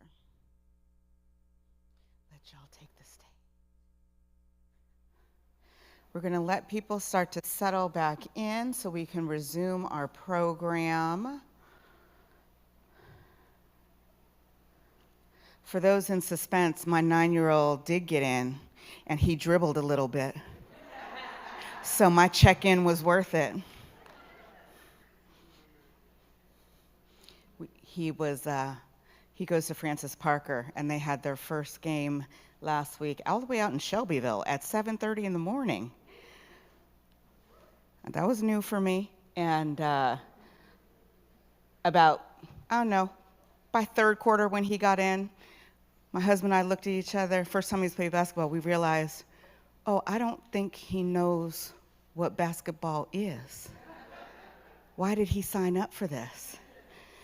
So doing the duties that we do, as Cosby Cather was talking about, I have 3 boys, 2 in college and my 9-year-old. I spent all week doing some basketball training, so that's why I was checking in. Really, it was about me. Did my efforts pay off this week? That's what that was about. All right, I think we're settling in. People will start to come in. I just want to say, too, I got a little bit of a report. Here's the news. Here's a journalist in me, a little report. We had about 130 registrants here this morning. Thanks be to God. That is beautiful. For the first gathering, is that right? After just a couple of months of the inaugural revitalization. So thank you all for coming out. Thank you all for being online and being here. We're going to get started. One of the first things we're going to do, though, I'm going to ask Reverend Dr. Diane Moffett to come back to the stage. What are we doing? Oh, for an important appeal. That is important. Thank you so much to our Mistress of Ceremonies and to all of you. When we do have an event like this, it is so important. Too much has been given, much is required. And the Lord loves a cheerful giver. And we need your generosity as we seek to build this organization and as we want to continue to give to Simmons College of Kentucky. If you read the Beacon, and if you haven't, just email us and we will share that information with you. But we were able to give $9,000 to Simmons. Yes, give God glory for that. Back in July. And when I say we, I'm talking about the national organization, but I also want you to know that the Kentucky State chapter gave $3,500. So together, we were able to do what? The math, $12,500. So we want to continue to give. And so there were some who had to leave. But if you today have it on your heart and your mind, we want you, first of all, to do a couple of things. If you are not yet a member of BWEC Inc. And even online, if you're not yet a member of the BWEC Inc., you can scan the code and you can join the organization. And we're asking that you would prayerfully consider doing that because we need your support. The annual donation for membership in BWEC Inc. is $50. If you want to do a one-time and you never have to worry about paying annual dues again, it's $500 for lifetime membership. So we do have a few lifetime members. Thank you. I won't call out your name, but you know who you are, and we've acknowledged you, in correspondence. And we're grateful for that. So we ask that you give generously today. To do all that we're doing and to supply breakfast and all of that, it costs. And so we would ask that you would join. If you have not yet joined, scan the code and join. For those of you who, like me, are already a member, maybe you're a founding member, we would also ask that you give a generous offering. And you can scan the same code to give your offering. It's the same code that you join on. So that code there is where you can do that. So we ask that you would please prayerfully consider and give generously. I know some of you can give $50. Some of you may have to do less. Some of you could do a lot more. So give as the Lord has prospered you and as the Lord is appealing to you. Give. We need those funds. We want to be able to give again to Simmons College of Kentucky, and we've got lots of events planned, and we have to be able to operate. So we need your generosity. So please do that. Some of us prefer, instead of doing online giving, to write a check. So if you want to write a check, or if you can't scan the code, it's not going on well, whatever, and you have cash, there are envelopes. And our gracious ushers here, they have those envelopes. There's envelopes at the table. Please complete the information because we need to be able to read that and so that we can give you an acknowledgement for your gift. So these are tax-deductible gifts, and those of you who have given to BWEC Inc. will be getting certainly a letter acknowledging what you have given to this organization. So again, we thank God for you. So right now, we're going to have the offering collected. I believe we will have Lyrica Ann Mullins to do an offertory song. But before she does that, I want to bow our heads and bless this offering. God, we bless you. We honor you, for you are God, and besides you there is none other. Lord, the earth is the Lord's, yours, God, and the fullness thereof. Everything we have, God, we have been given because of your gracious hand. You have given us life and the ability to steward the gifts that you have given to us. We thank you today for BWEC Inc. We thank you for our state chapter. We thank you for the women who are working in the Institute. We thank you for those chapters yet to be formed, God. We thank you for women and men who are here even today, who are our allies. God, bless this gift and us to your service so that in the end, oh God, we might reflect your light and your glory. In Jesus' name, amen. Our ushers will stand here. And then if you would please just stand from the back of the auditorium and come down and place your offering in the hands of the ushers. We are grateful for whatever you can give. So please come at this time so that we might collect our offering today.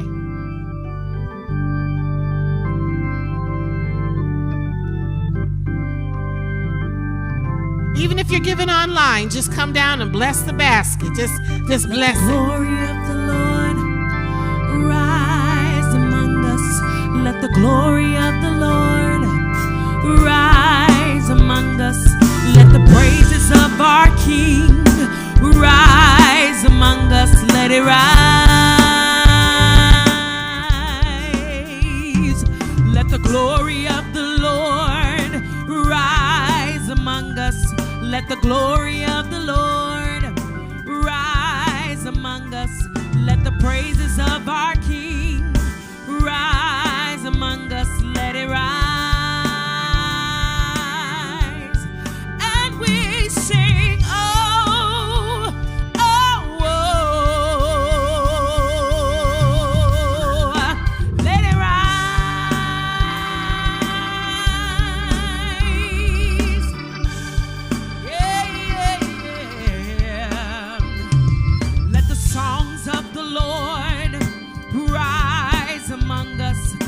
songs of the Lord rise among us.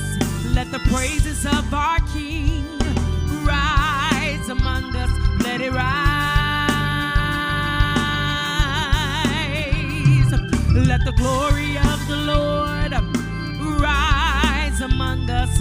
Let the peace of the Lord rise among us. Let the praises of our King rise among us. Let it rise. And we sing, oh, oh, oh. We shout, oh, oh, oh. We cry, oh, oh, oh. Let it rise.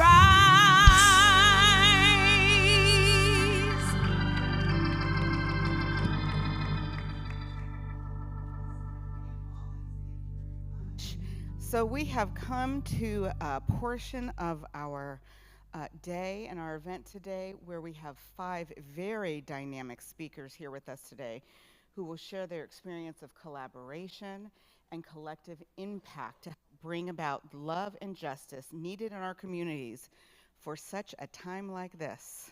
Say that again, for such a time as this. To lead the panel, we have Reverend Olivia Cloud, who serves as, who serves as the chair of the board of BWEC Inc. You can read more about her in this handy dandy notebook.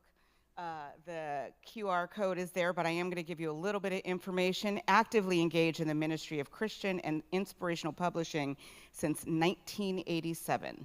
You're currently the managing editor of R.H. Boyd Publishing Corporation.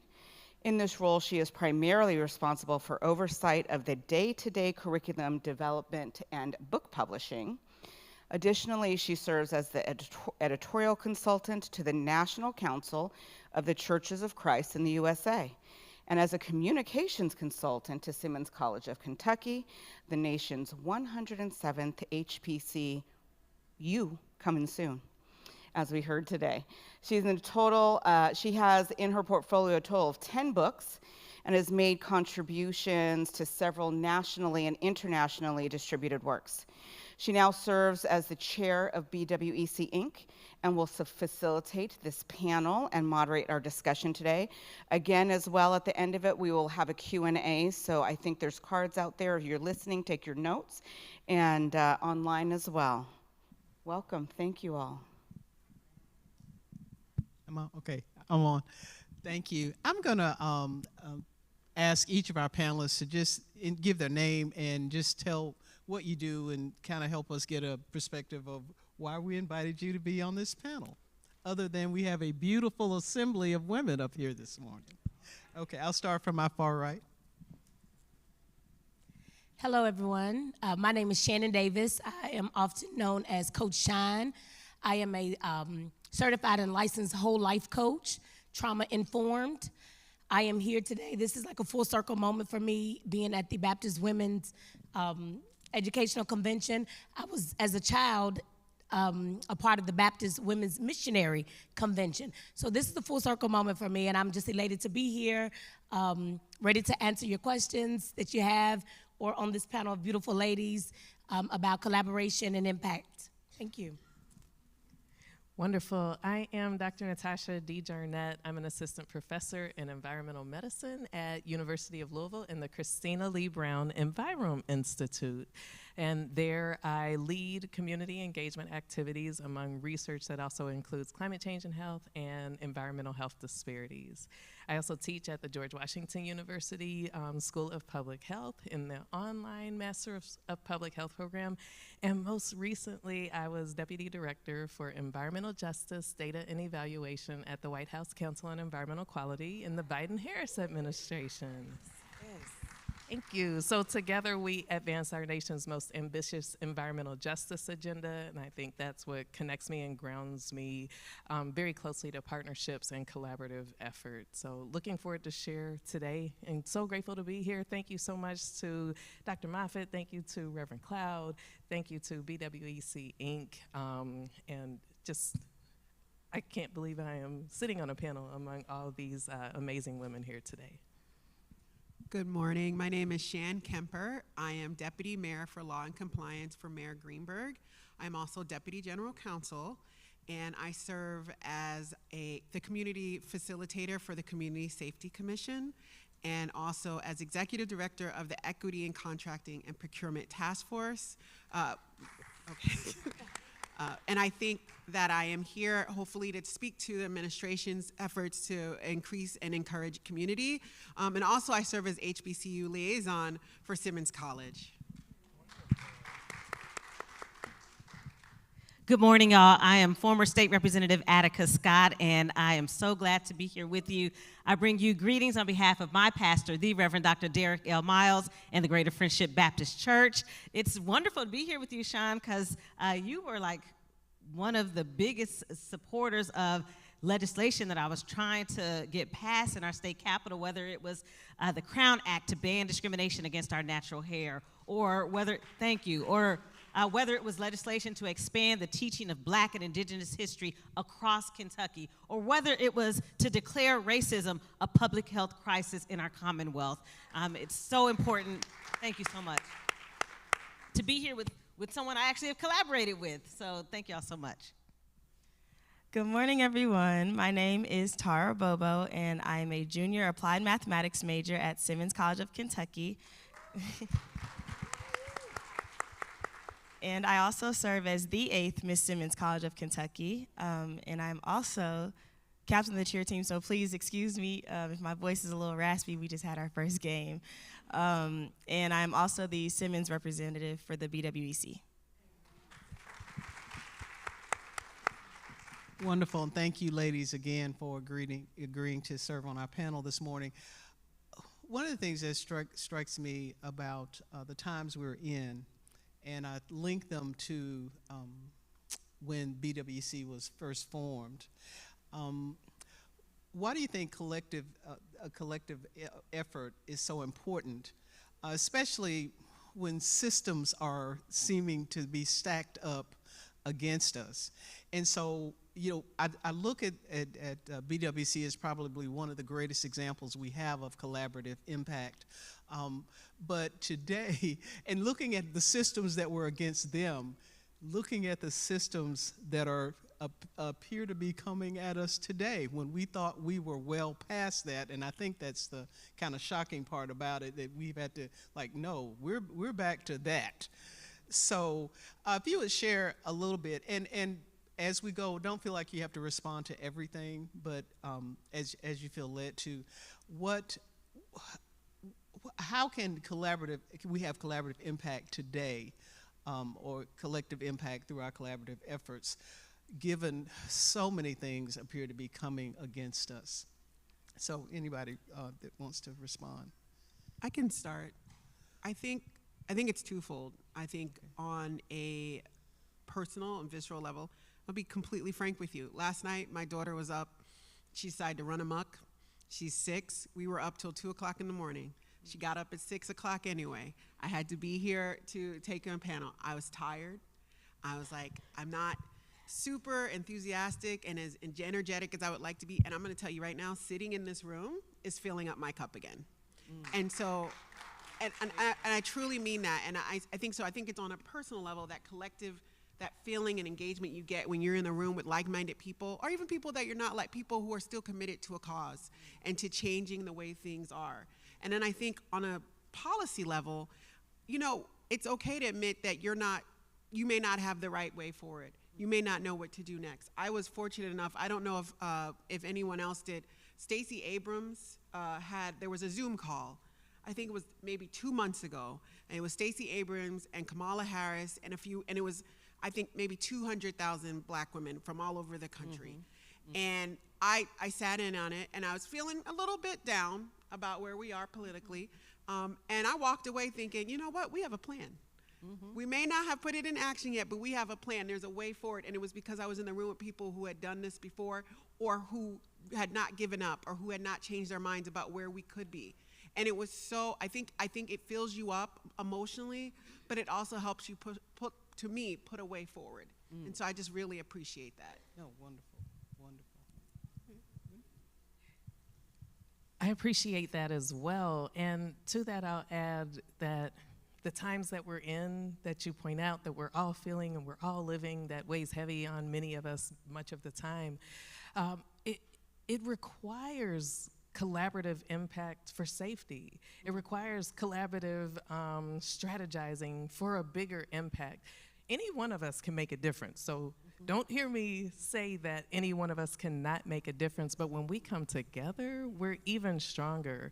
And oftentimes, it's in those moments where we say, there's something wrong here, let me step out, that there's somebody else that say, I've been thinking this the whole time. I've been waiting on somebody to initiate.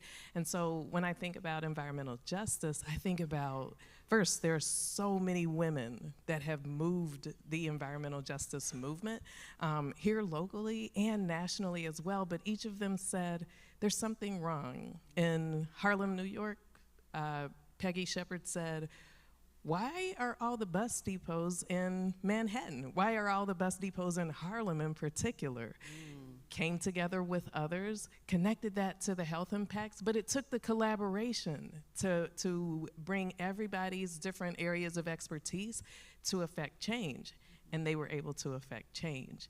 And Dr. Beverly Wright is in Louisiana, and she is fighting the fight against Mossville, which is an area much like what we discuss in Rubbertown here in Louisville, Kentucky, that's home to maybe 13 or so petrochemical manufacturers. But it's in a community that's largely low income, largely people of color, and so fighting that good fight with others that are bringing the advocacy, but also those that are bringing the data, bringing the evaluation, and together the collaborative impact is impactful, more impactful. And so here we have countless examples of leaders that are affecting change on environmental justice. Representative Scott.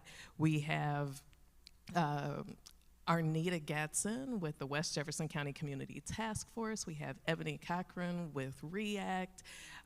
We have Councilwoman Shamika Parrish-Wright. So many people that are coming together and raising their voice, but doing this in a collaborative way. But the thing is, you may feel alone in the beginning, but as soon as you raise your voice, you're gonna see that there are others that want to be a part of this and that bring other areas of expertise. So I encourage us all to be welcoming of collaborative and collaborative impact and collaboration, because we're stronger when everybody's different areas of expertise and your different gifts and your different callings all serve this same mission of advancing justice. Okay, thank you. With that, you mentioned one organization. I was also thinking earlier about MAD, Mothers Against Drunk Driving, which is started from one or two mothers saying, we've had enough of this, being sympathetic toward drunk drivers, and our children are dying or our loved ones are dying. Or I thought about Fannie Lou Hamer and the Freedom Democratic Caucus saying, I'm sick and tired of being sick and tired. So when I'm sitting in my living room saying, I'm sick and tired of being sick and tired, what do I do? You know, because as you said, when I talk to other people, then I find out I'm not alone. But how do I connect? What are some ways that we can find the neighbor, find the other person, find somebody that makes you say, no, you're not crazy, there's something wrong with this? So please feel free to share.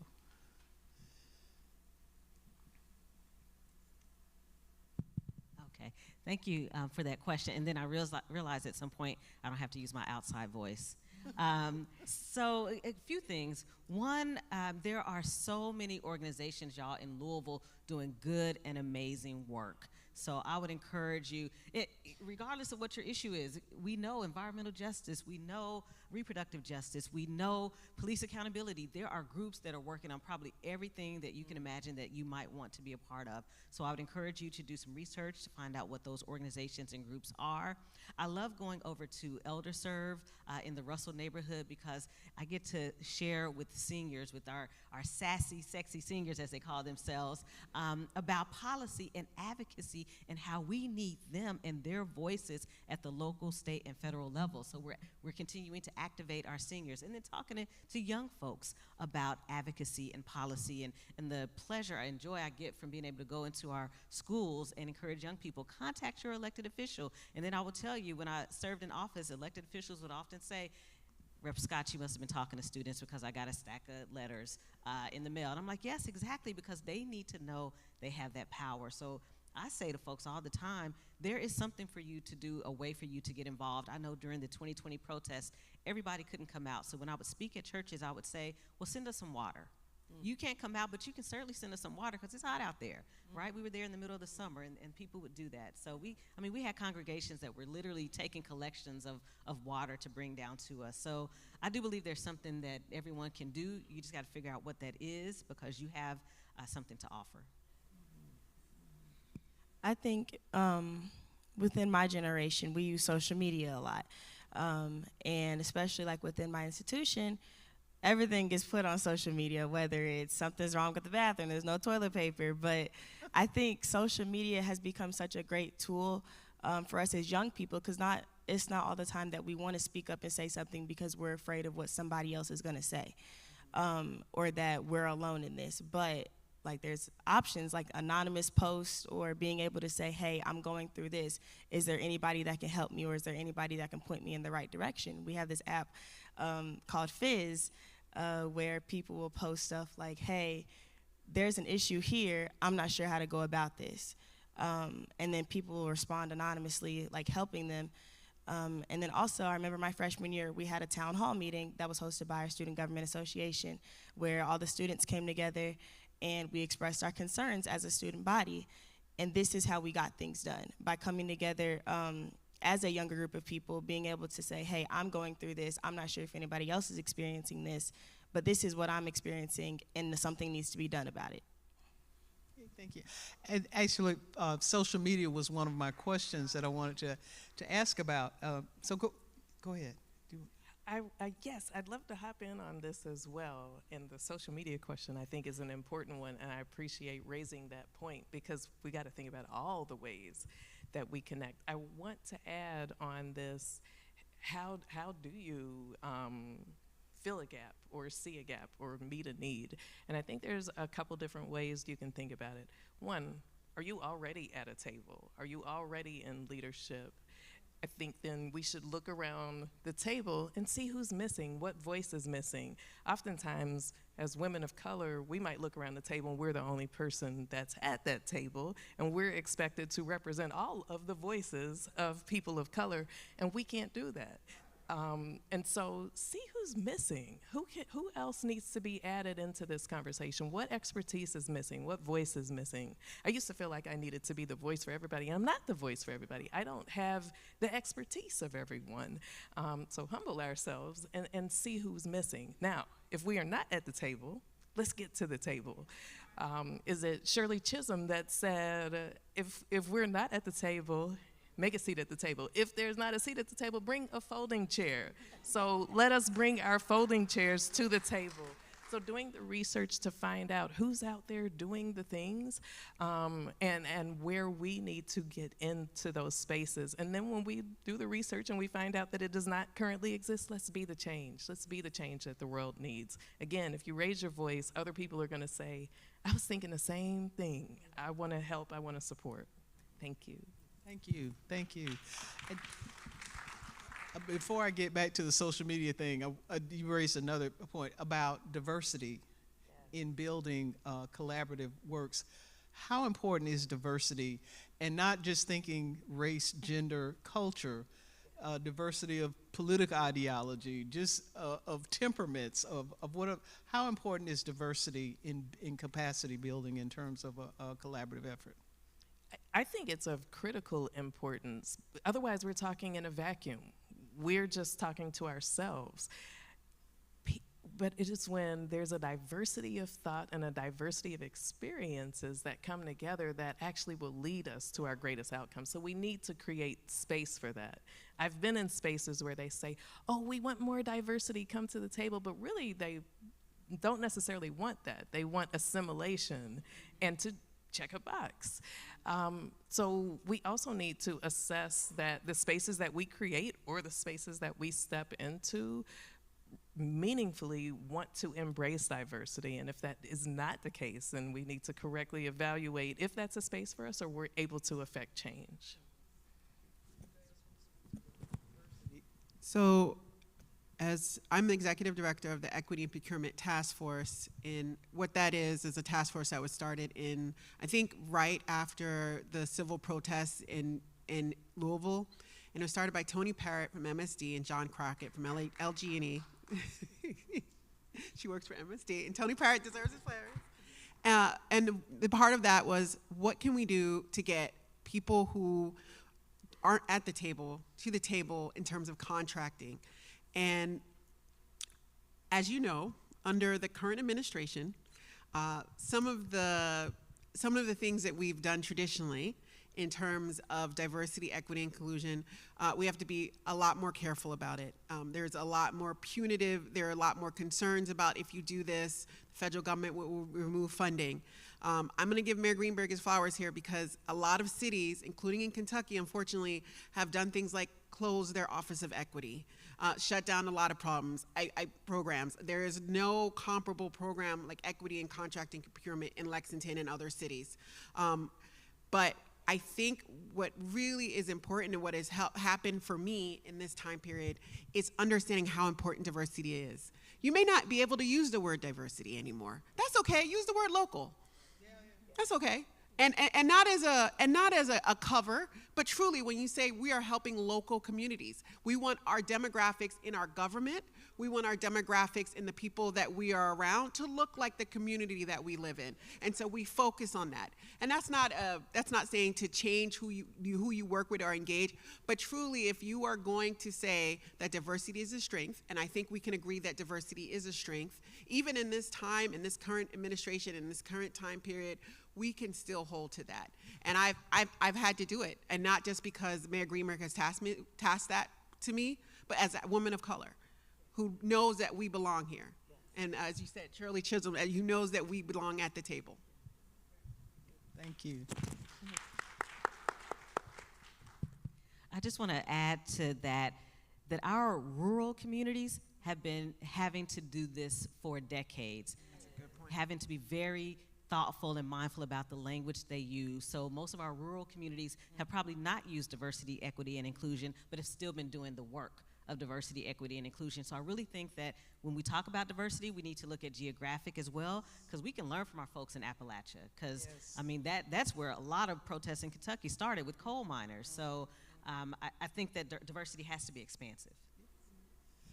Okay, so among us, as you were talking, it may have inspired another thought. Because I realized the women of BWC, when they started, they worked to build a university that they would never attend.